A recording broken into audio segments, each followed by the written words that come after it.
এটা কি হলো? রবিনকে পাঠালাম জেলখানাতে ওই রফিককে খুন করার জন্য। খুন করা তো দূরে থাক, এক ফোঁটা রক্তপাত হলো না। শত্রু হয়ে গেল বন্ধু। তারপর জামিনে বেরিয়ে এলো জেলখানা থেকে। কে ওকে জেলখানা থেকে বের করেছে? কে ওই নেপথ্য নায়ক আবিষ্কার কর, নইলে হয়তো একদিন একা করে সবাই আমার দল ত্যাগ করে চলে যাবে। তুমি আমাদের মাথার উপর কাঁঠাল ভাঙবে, সেই সুযোগ তোমাকে দেওয়া হবে না। সন্ত্রাস করেছি আমরা, আর বড়লোক হয়েছো তুমি।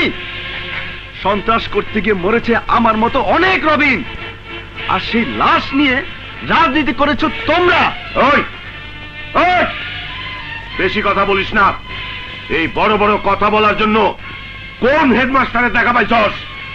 বল, সারা জীবন আমার হয়ে কাজ করার জন্য তুই কত টাকা চাস?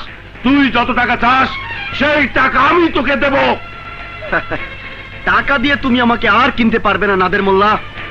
তোমাদের কালো টাকার নেশায় আমার মতো অনেক সন্তান হাতের কলম ফেলে দিয়ে সন্ত্রাসের হাতিয়ার তুলে নিয়েছে। আবার যদি নতুন করে কখনো হাতিয়ার হাতে তুলে নেই, তাহলে সেই হাতিয়ার দিয়ে তোমাদের মতো মানুষদের প্রতিহত করব। তুমি কি প্রতিহত করবি? প্রতিহত করবি? বাহ বাবা বাহ, চমৎকার! ঘটনাটি ক্যামেরা দিয়ে ছবি তুলে রাখার মতো। লিজা, চিৎকার কর না। তোমার কালো টাকার অহংকার একদিন এভাবেই শেষ হয়ে যাবে বাবা। তোমাকে তোমাকে একসময় ঘৃণা করতাম। মনে হতো তোমার মতো সন্তানকে কেন তোমার মা জন্ম দিয়েছে। কিন্তু এই মুহূর্তে তোমাকে ধন্যবাদ জানাতে ইচ্ছে করছে। লিজা! মোল্লা সাহেব, রবিনের এই হাত অনেক শক্তিশালী। বাবা, তোমাকে শুধু একটা কথা বলি, তুমি যা আরম্ভ করেছো তারও একটা শেষ আছে। তবে তুমি নিশ্চিন্ত থেকো বাবা, কোনো এক অজানা শক্তির হাতে তোমাকে ধ্বংস হতে হবে। তুই?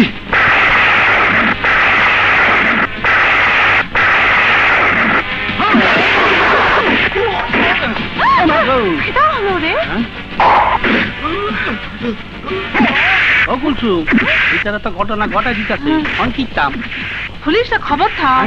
ওর মাথায় কি বুদ্ধি আছে? নাদের মোল্লা, থানা হাজতে বসে তোকে রাজনৈতিক প্রতিদ্বন্দ্বী হিসাবে চ্যালেঞ্জ করেছিলাম, রাজনৈতিক ভাবে মোকাবেলা করার জন্য। কিন্তু তারপর তুই এবং তোর ভাই আমার বাবার বোনকে নির্মম ভাবে খুন করেছিস।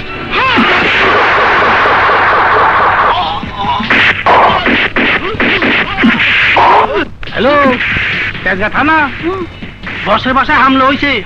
পুলিশ হাটার যে ঘটনা তো দুর্ঘটনা ঘটাই দিতেছে। জলদি আয়, জলদি আয়। তাই আমিও আজ তোকে হত্যা করে সেই নির্মম হত্যার প্রতিশোধ নেব।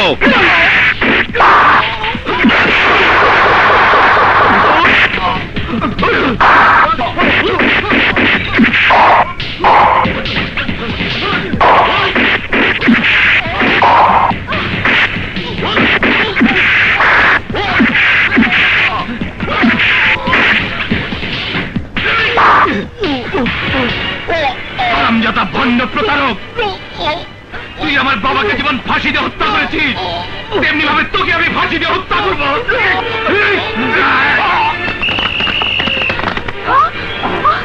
রফিক ভাই, তুমি পালাও।